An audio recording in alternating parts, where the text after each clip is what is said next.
So in today's video, we are going to discuss about one-dimensional array. Dimensions are represented as square brackets. The square brackets are called as subscript. For one-dimensional array, we will be using one square bracket, which is one subscript. For two-dimensional array, we will be using two square brackets, which means two subscript. So let's see an example. Marks square bracket. Here only one square bracket is there, so it can be called as single subscript. Here marks is array name, and after writing the array name we are declaring square bracket, which is called as subscript. Here only one square bracket is there, so it called as one-dimensional array. Now we will be seeing the example of two-dimensional array. Matrix square bracket square bracket. Here two square brackets are there, which means two subscripts are available here, so it calls as two-dimensional array.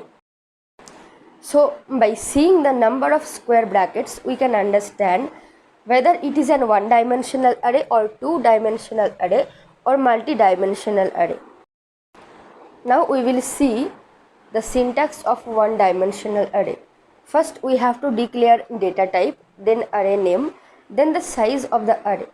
The size shows the maximum number of elements we can store in that particular array name. Here is an example of one-dimensional array. Int ram in square bracket 7. The number which is inside the square bracket is called as index value. Remember that index values always starts from 0 and ends at n-1. So in above example, it's a declaration of one-dimensional array. Here we are storing marks of 7 subject for the student Ram.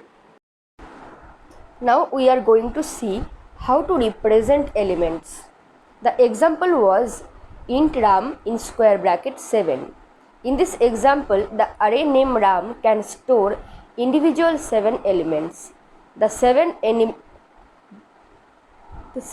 elements of Ram are Ram of 0, Ram of 1, Ram of 2, Ram of 3, Ram of 4, Ram of 5 and Ram of 6. So as we know, the index values always starts from 0 and ends at n-1. The value of n is nothing but the value of index. So the value of n is 7 here. So n-1 equal to 7 minus 1 equal to 6.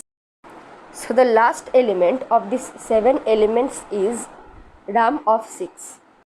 Now we will see how much space or memory an element will occupy. An integer data type occupies 2 bytes of memory. As an example, if the memory location of first element is 100, then the memory location of second element will be 102. The location of third element will be 104. For better understanding about the memory location of elements, let's have a look on this example.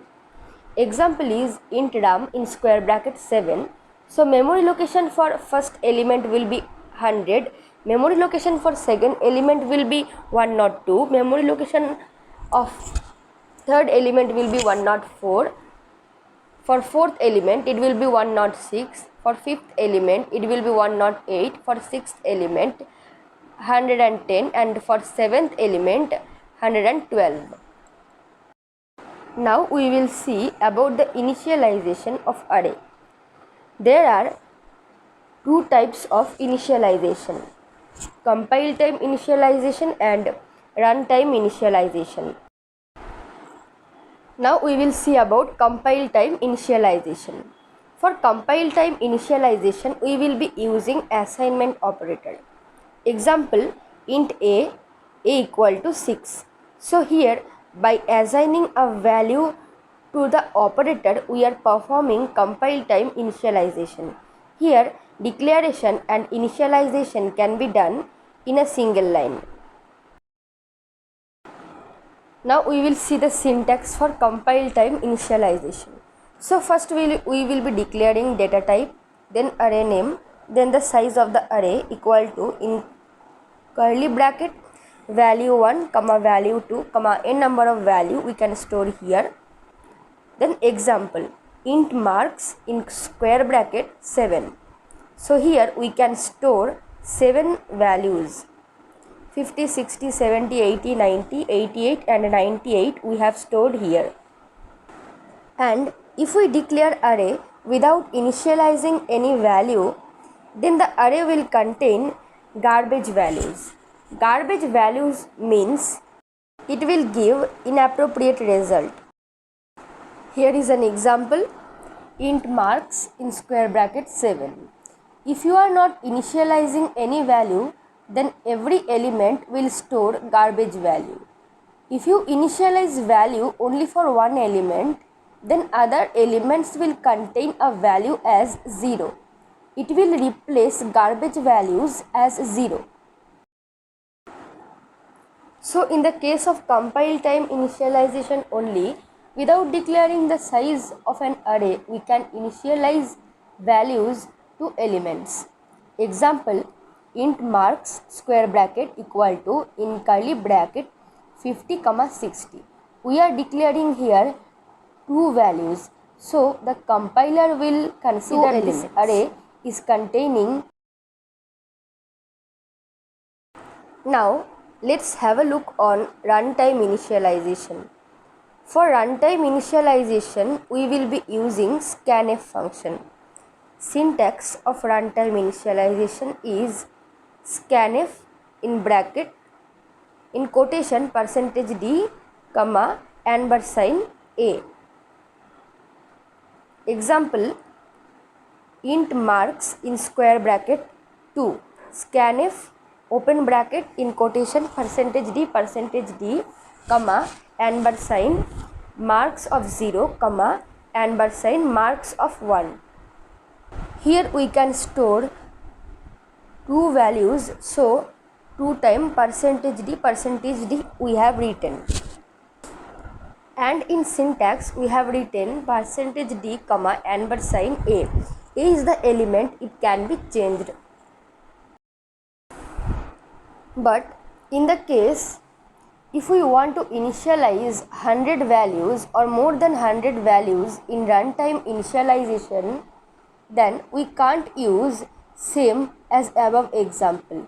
It will be very tough to write 100 %d and ampersand 100 elements. So in that case, to make it easy we will be using loops concept.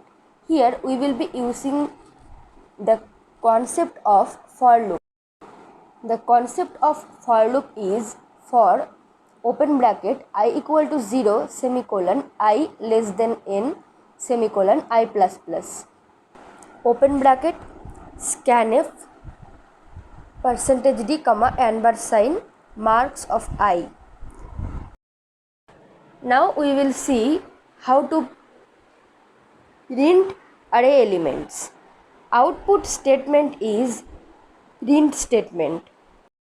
So here is the syntax of printing array elements. For printing more number of elements, we will be using for loop. The concept of for loop. In next video, we will be discussing about multi-dimensional array.